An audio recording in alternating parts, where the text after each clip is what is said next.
একটা পূর্ব দিকে, একটা পশ্চিমে, আর একটা বিশ্বের মাঝখানে অপেক্ষা করতে থাকেন এবং প্রস্তুতি গ্রহণ করতে থাকেন। সামনে আসবে ইনশাআল্লাহ আযজা ওয়া জাল, কারো ঠেকানোর ক্ষমতা নাই, বিকজ এটা হাদিসে লেখা আছে। তো নূহ আলাইহিস সালামের যুগে কি শিরক, প্রথম শিরকের পাপ মানুষ দেখলো। ইয়াগুস, ইয়াউক, নাসর এরকম কিছু মূর্তি ছিল, এই মূর্তিগুলো তার উপাসনা করা শুরু করলো। বাই দ্য ওয়ে, এই মূর্তিগুলো কিন্তু তারা হাতে তৈরি করে নাই। আমার কথাটা ভালো করে বোঝেন, এই মূর্তিটা তারা আসলে অটোমেটিকলি হাতে তৈরি করে নাই। এই মূর্তিটা তৈরি করার পিছনে শয়তান তাদেরকে ওয়াসওয়াসা দিয়েছিল। কি ওয়াসওয়াসা দিয়েছিল? এই ব্যক্তিরা ছিল আগের সময়কার বুজুর্গ ব্যক্তি। বুজুর্গ ব্যক্তি বোঝেন, পরেশগার বুজুর্গ ব্যক্তি। তো শয়তান এদেরকে বুঝিয়েছিল, যদি তোমরা বুজুর্গ ব্যক্তিদের, আল্লাহওয়ালা মানুষদের মূর্তি তৈরি করে মসজিদের বাইরে রাখো, তাদেরকে দেখলে তোমাদের ইবাদতে মনোযোগ বাড়বে। শয়তান এই ওয়াসওয়াসা দিয়েছিল। ওই জেনারেশন তাই করলো। ওই জেনারেশন যখন চলে গেল, পরের প্রজন্মকে শয়তান ওয়াসওয়াসা দিল, আরে মসজিদের বাইরে কেন, ভেতরেই রাখলে হয়। তারা ভেতরে নিয়ে আসলো, এই জেনারেশন শেষ হয়ে গেল। তারপরে আরেকটা জেনারেশন আসলো, ওদেরকে শয়তান বুঝালো সরাসরি এদের কাছে চাইলেই হয়। শিরক শুরু হলো। আপনি কি বুঝতে পারছেন কিভাবে শিরক শুরু হয়েছে বিশ্বে? এবার নূহ আলাইহিস সালাম ৯৫০ বছর তার কওমকে দাওয়াত দিলেন, শিরক ছেড়ে দাও, শিরক ছেড়ে দাও। কত বছর? ৯টা শতাব্দী, ৯.৫ শতাব্দী তিনি তার উম্মাহকে দাওয়াত দিলেন, শিরক ছেড়ে দাও। তার স্ত্রী পর্যন্ত তার কথা শুনলো না, তার ছেলেও তার কথা শুনলো না। দাওয়াতটা কেমন ছিল? আমাদের মতো এই যে লাক্সারিয়াস বসে বসে দাওয়াত দেয় এমন নয়। দাওয়াতটা এমন ছিল, নূহ আলাইহিস সালাম নিজেই বলছেন, ইন্নী দাআউতু কওমি লাইলা ওয়া নাহার। আল্লাহ, আমি আমার কওমকে দিন রাত দাওয়াত দিয়েছি, দিন রাত 24 ঘন্টা।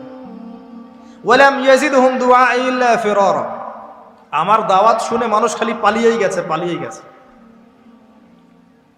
এরকম করে দাওয়াত দিয়েছেন, এমন ভাবে দাওয়াত দিয়েছেন, শেষে সমাজের মানুষ শুনছে না, পরিবারের লোকও কথা শুনছে না। তখন হাত উঁচু করে বলছেন, রব্বি আন্নী মাগলুবুন ফান্তাসির। আল্লাহ, আমি পরাজিত, আমাকে সাহায্য কর। তখন আল্লাহ পাক প্লাবন পাঠালেন, ধ্বংস হয়ে গেল জালেম। আর যারা মুমিন তাদেরকে আল্লাহ পাক উদ্ধার করলেন কিস্তিতে করে। সভ্যতার সংকট বুঝতে পারছেন? সভ্যতার সংকট মানে হচ্ছে শিরক। যখন সভ্যতায় শিরক এসেছে, আল্লাহ পাক তাওহীদ পন্থীদেরকে বাঁচিয়েছেন, মুশরিকদেরকে ধ্বংস করে দিয়েছেন। এবং এই মুশরিকদেরকে আল্লাহ পাক পরকালেও জাহান্নামের আগুনে জ্বালাবেন, আর তাওহীদ পন্থীদেরকে আল্লাহ পাক পরকালে জান্নাত দিবেন ইনশাআল্লাহ। এই সভ্যতা এগিয়ে যাচ্ছে, এরপরে আরো এগিয়ে গেল। সব তো বলার সময় নাই, কয়েকটা বলছি। এগিয়ে যেতে যেতে একটা কওম আসলো, একটা সভ্যতা আসলো, যারা এত শক্তিশালী, ফিজিক্যাল স্ট্রাকচার এত লম্বা চওড়া, মানে এক একজন তাল গাছের সমান সমান লম্বা মানুষ, আদম সন্তান। পাহাড় কেটে কেটে বাড়ি নির্মাণ করে। এবং তাদের এই সভ্যতা সম্পর্কে আল্লাহ পাক বলেছেন যে লাম ইউখলাক মিসলুহা ফিল বিলাদ। এমন সভ্যতা পৃথিবীতে সৃষ্টি করা হয়নি। এত উচ্চ মানের সভ্যতা ছিল। এদের নাম ছিল আদ জাতি। আদ কি নাম? তাদের নবী ছিলেন হুদ আলাইহিস সালাম। কি নাম? হুদ আলাইহিস সালাম। তিনি দাওয়াত দিলেন একই স্টাইলে, আল্লাহর ইবাদত করো, আমার আনুগত্য করো, শিরিক করো না, ইত্যাদি ইত্যাদি। কওম তার কথা শুনলো না। অল্প কিছু মানুষ শুনলো, তাদেরকে তিনি সাথে নিয়ে চলে গেলেন। আল্লাহ পাক জালেমদেরকে ধ্বংস করে দিলেন। একই সুন্নাহ। কিভাবে ধ্বংস করলেন? ঝঞ্ঝা বায়ু দিয়ে। এমন বাতাস, যেই বাতাসে পুরো কওম উড়ে চলে গেল খেজুর গাছের মতো, খেজুর গাছের ডালের মতো পড়ে থাকলো। যারা বলতো মান আশাদ্দু মিন্না কুওয়া, আমাদের চেয়ে শক্তিশালী আর কে আছে, আল্লাহ পাক ওদেরকে বাতাস দিয়ে উড়িয়ে শেষ করে দিলেন।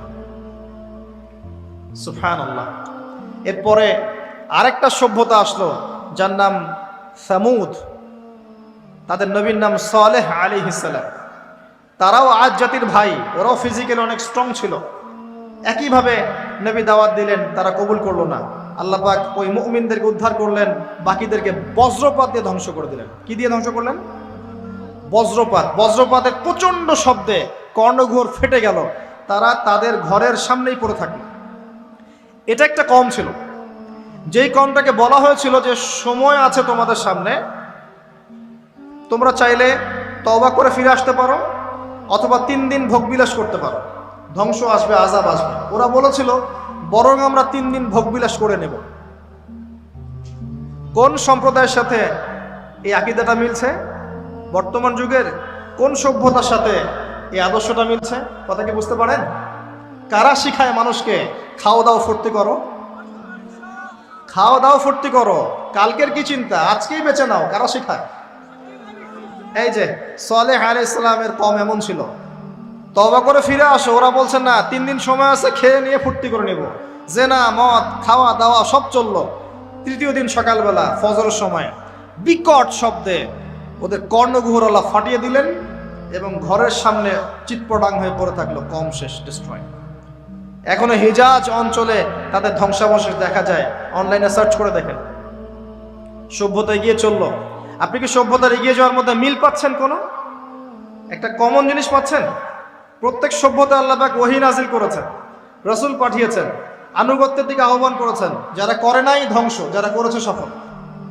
সভ্যতার সংকট। সভ্যতা এগিয়ে যেতে যেতে একটা কওম আসলো, যার নাম হচ্ছে শুআয়ব, কওমে মাদিয়ান। কি নাম? কওমে মাদিয়ান। শুআয়ব আলাইহিস সালামের কওম। শুআয়ব আলাইহিস সালাম একজন নবী ছিলেন, যিনি তার মেয়েকে মূসা আলাইহিস সালামের সাথে বিয়ে দিয়েছিলেন। ওদিকে আমরা আসছি ইনশাআল্লাহ। শুআয়ব আলাইহিস সালামের কওমের অপরাধ ছিল, এরা মাপে কম দিত, ঠিক রমজান মাসে আমাদের কিছু ব্যবসায়ীর মতো। কথা কি বুঝতে পারছেন? ওরা অপেক্ষায় থাকে কখন রমজান আসবে, তার আগে সব সিন্ডিকেট করে ফেলবো, কৃত্রিম সংকট তৈরি করব, মানুষ তারপরে আমাদের পিছনে হন্য হয়ে ঘুরবে, তেল পাবে না, ডাল পাবে না, চাল পাবে না, এবং গভর্নমেন্টকে বিব্রত করবে। এভাবে গভর্নমেন্টকে বিব্রত করে ফেলে। পরে দেখতে পাচ্ছেন না কি হচ্ছে? মানুষ, বৃদ্ধা মহিলা দৌড় দিচ্ছে ট্রাকের পিছনে, বাবা একটা আমাকে একটা মানে একটা টোকেন দিয়ে যাও, অন্তত একটা পলিথিন আমাকে দিয়ে যাও, এটা বলে ট্রাক ধরে ধরে দৌড়াচ্ছে এক যে বৃদ্ধা মহিলা। তারাও আমাদের দেশের মানুষ, আর এই ব্যবসায়ীরাও আমাদের দেশেরই মানুষ। কৃত্রিম সংকট, আল্লাহ পাক কৃত্রিম সংকট যারা তৈরি করে তাদের কি শাস্তি দিচ্ছেন একটু পরে দেখাচ্ছে। তারা শুআয়ব আলাইহিস সালামের কওম মাপে কম দিত এবং ডাকাতি করত। কি করত? ডাকাতি। আমরাও কিন্তু কম করি না ডাকাতি। এখন আমরা নেক্সট সূরাতেও ডাকাতি করি, বৎসুরতেও ডাকাতি করি না? অনেকে তো কোটটাই পরে ডাকাতি করে, কোটটাই পরে বড় বড় মাপের ডাকাতি করে। কারণ আপনি কোটটাই পরলে তো ধরতে পারবেন না কলার, সাথে তো প্রোটেকশন আছে।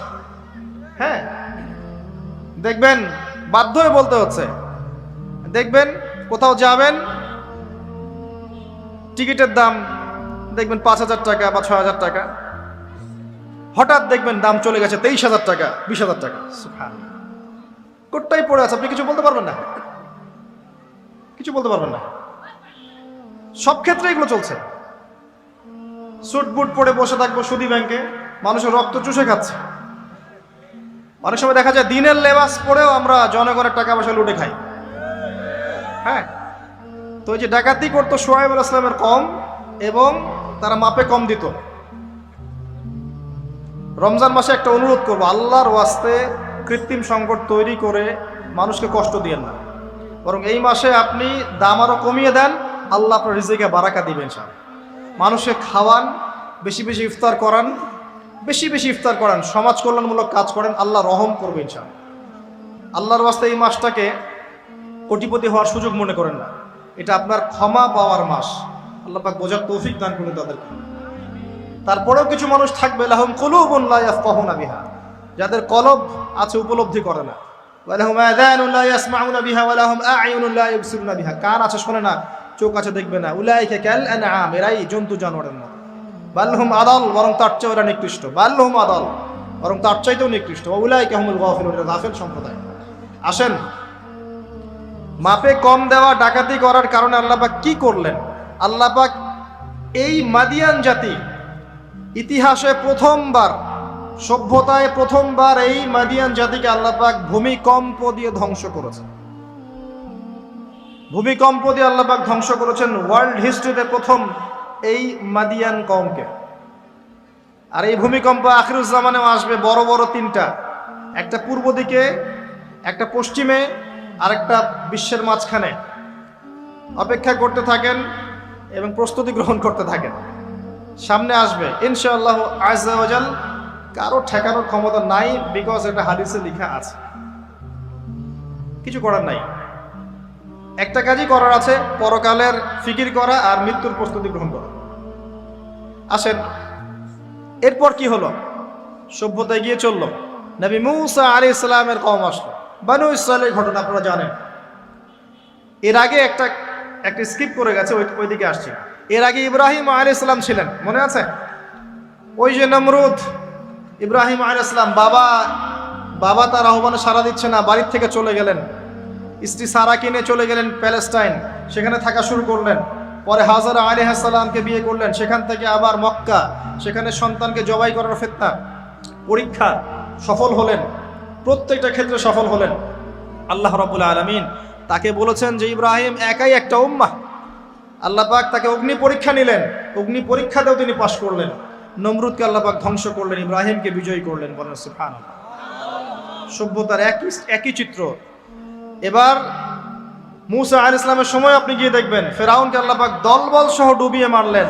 মূসা আলাইহিস সালাম বনী ইসরাইলকে আল্লাহ পাক উদ্ধার করলেন। একই চিত্র। সভ্যতার সংকট, বুঝতে পারছেন? সভ্যতার সংকটের মধ্যে যখনই আপনি দেখবেন শিরিক আছে, আল্লাহর অবাধ্যতা আছে, নবীর আনুগত্য নাই, ধ্বংস। যখনই তাওহীদ আছে, সুন্নত আছে, হালাল আছে, নবীর আনুগত্য আছে, সাফল্য। সভ্যতা আরো এগিয়ে গেল। দেখবেন দাউদ আলাইহিস সালামের যুগ আসলো, তিনি জেরুজালেম থেকে ওয়ার্ল্ড শাসন করা শুরু করলেন। সুলাইমান আলাইহিস সালামের সময় আসলো, তিনি আরো বড় পরিসরে শাসন করা শুরু করলেন। এদিকে ইউসুফ আলাইহিস সালামের সময় এসেছিল, যিনি মিশরে রাজত্ব করেছিলেন। ইয়াকুব আলাইহিস সালামের সময় এসেছিল। ইদ্রিস আলাইহিস সালামের যুগ এসেছিল। যুলকারনাইন তার সময় এসেছিল, যিনি মাশরিক মাগরিব বিজয় করেছিলেন। অনেক যুগ চলে গেল, এমনকি ঈসা ইবনে মারইয়ামের সময় আসলো, তিনিও একই সুন্নাহ পালন করতে লাগলেন, কিন্তু তার ফলাফলটা ডিফারেন্ট হয়েছে। আল্লাহ পাক তাকে মৃত্যু দেননি, বরং তুলে নিয়েছেন। শেষ জামানায় তাকে আবার পাঠাবেন ইনশাআল্লাহ, যাতে তার হাতে মাসিহুদ দাজ্জাল নিহত হয়। সত্যিকারের মাসিহ মিথ্যা মাসিহকে হত্যা করবে ইনশাআল্লাহ তাআলা। এরপরেও মুহাম্মদ সাল্লাল্লাহু আলাইহি ওয়াসাল্লামের সময় আসলো। এখান থেকে আপনি একটু বোঝার চেষ্টা করেন। মুহাম্মদ সাল্লাল্লাহু আলাইহি ওয়াসাল্লাম আসলেন যখন নবী হয়ে, মাত্র 23 বছরের মধ্যে জাহেলি যুগের সমস্ত পাপাচারকে দূর করে একটা আলোকিত সমাজ প্রতিষ্ঠা করলেন। কত বছর? এবং তিনি হচ্ছেন আমাদের জন্য সমস্ত ক্ষেত্রে সুন্নাহ। তিনি ছাড়া আমাদের কোনো সুন্নাহ আছে? কোনো উসওয়াতুল হাসানা আছে? নাই। তিনি দিনকে কিভাবে এগিয়ে নিলেন? প্রথমে কোরআন নাজিল হলো, পড়ো, জ্ঞান চর্চার রেভলিউশন শুরু হলো। ক্ষণে ক্ষণে ওহী আসতে লাগলো। নবী সাল্লাল্লাহু আলাইহি ওয়াসাল্লাম সেগুলোর প্রচার প্রসার করতে লাগলেন। প্রথম 3 বছর গোপন দাওয়াত দিলেন। প্রথম 3 বছর গোপন দাওয়াত দিলেন। চতুর্থ বছর থেকে প্রকাশ্যে দাওয়াত দেওয়া শুরু করলেন। আস্তে আস্তে ওমর এবং হামজা রাদিয়াল্লাহু আনহুর মতো বিখ্যাত বীররা ইসলাম কবুল করতে লাগলো এবং ইসলামের প্রচার প্রসার বাড়তে লাগলো।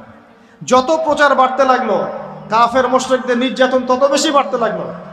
এত নির্যাতন বাড়তে লাগলো, এক পর্যায়ে মক্কা থেকে আবিসিনিয়ায় হিজরত করতে হলো, হাবাসা, ইথিওপিয়ায়। সেখানে বাদশা নাজাশী ছিলেন, তিনি মুসলিমদেরকে আশ্রয় দিলেন, সেখানে মুসলিমরা থাকতে লাগলো। এমনকি নবী সাল্লাল্লাহু আলাইহি ওয়াসাল্লাম তায়েফে গেলেন সাহায্য পাওয়ার আশায়। তায়েফবাসী খারাপ ব্যবহার করলো, তাকে রক্তাক্ত করলো, তিনি আবার মক্কায় ফিরে আসলেন। তিনটা বছর গাছের ছাল পাতা খেয়ে সাহাবায়ে কেরামকে শিয়ারে আবু তালেবে রাত দিন কাটাতে হলো। 3 বছরের বয়কট জীবন। এরপরে একই বছর অল্প কয়েকদিনের ব্যবধানে চাচা আবু তালেব এবং স্ত্রী খাদিজা রাদিয়াল্লাহু আনহা ইন্তেকাল করলেন। নবী সাল্লাল্লাহু আলাইহি ওয়াসাল্লাম বিষণ্ণ হয়ে পড়লেন। আল্লাহ পাক তাকে মিরাজ ঘটালেন, তার সমস্ত বিষণ্ণতা দূর হয়ে গেল। নবী সাল্লাল্লাহু আলাইহি ওয়াসাল্লাম 11তম বর্ষে ইয়াসরিব থেকে আগত 6 জন যুবককে দাওয়াত দিলেন, যাদের নেতা ছিল সাআদ বিন জুরারাহ রাদিয়াল্লাহু আনহু। এই 6 জন ইয়াসরিব মানে মদিনা থেকে এসেছিল, তার ইসলাম কবুল করে আবার মদিনায় ফেরত গেল। তার পরের বছর তারা আরো 6 জনকে নিয়ে আসলো, 6 যোগ 6 মোট 12 জন। এর পরের বছর মুসআব বিন উমাইর রাদিয়াল্লাহু আনহুর দাওয়াতের ফলে 12 থেকে 75 জন মানুষ মদিনা থেকে এসে ইসলাম কবুল করলো। মদিনায় হিজরতের পটভূমি তৈরি হলো। নবী সাল্লাল্লাহু আলাইহি ওয়াসাল্লাম তার পরের বছর হিজরত করলেন মদিনায় সাহাবায়ে কেরামকে নিয়ে। এই যে মদিনা, এটাই হলো প্রথম ইসলামিক স্টেট। কথা কি বুঝতে পারছেন? ওই দাউদ এবং সুলাইমান আলাইহিস সালামের পর এবং ইউসুফ আলাইহিস সালামের যুগের পর এই মদিনাই হচ্ছে পরবর্তী ইসলামিক স্টেট। এখানে ছিল রাষ্ট্রের সমস্ত সংজ্ঞা এখানে ফুলফিল হলো, এখানে জনগণ হলো, এখানে সার্বভৌমত্ব থাকলো, এখানে গভর্নমেন্ট হলো এবং যার প্রেসিডেন্ট স্বয়ং মুহাম্মদ সাল্লাল্লাহু আলাইহি ওয়াসাল্লাম। আমার কথা কি বুঝতে পারছেন? আমি একটু দ্রুত নিয়ে যাচ্ছি আপনাদেরকে সময় শর্ট। এবার এই মদিনাকে প্রোটেক্টেড করার জন্য নবী সাল্লাল্লাহু আলাইহি ওয়াসাল্লাম সামরিক বাহিনী থেকে শুরু করে ইকোনমিক বেস, আপনার পলিটিক্যাল অ্যাফেয়ার্স, সমস্ত বিষয়গুলো করতে লাগলেন। এক পর্যায়ে আবু সুফিয়ানের কাফেলাকে আক্রমণকে কেন্দ্র করে বদরের যুদ্ধ হয়ে গেল, আর এই যুদ্ধে মুসলিমদেরকে আল্লাহ পাক বিজয় দান করলেন। উহুদের যুদ্ধ হলো। আমাদের একটা ভুলের কারণে আমরা এই যুদ্ধের সাময়িক বিপর্যয়ের শিকার হলাম। পরাজিত হয়নি, সাময়িক বিপর্যয়ের শিকার হয়েছে। স্বয়ং নবী সাল্লাল্লাহু আলাইহি ওয়াসাল্লামকেও মার খেতে হয়েছে। জি, এবং 70 জন সাহাবী এখানে ইন্তেকাল করেছেন, শাহাদাত বরণ করেছেন, যার মধ্যে হামজা রাদিয়াল্লাহু আনহু ছিলেন। এর পরের বছর 10,000 সৈন্য নিয়ে মুশরিকরা আক্রমণ করলো মদিনা। এখানে 1.5-2 মাস মদিনাকে অবরোধ করে রাখলো। এটা হলো খন্দকের যুদ্ধ, আহজাবের যুদ্ধ। সূরা আহজাব পড়ে দেখেন। এরপর তারা ফিরে চলে গেল। এবার নবী সাল্লাল্লাহু আলাইহি ওয়াসাল্লাম বললেন, আজকের পর থেকে তারা আর আমাদেরকে আক্রমণ করতে পারবে না, আমরাই করবো ইনশাআল্লাহ।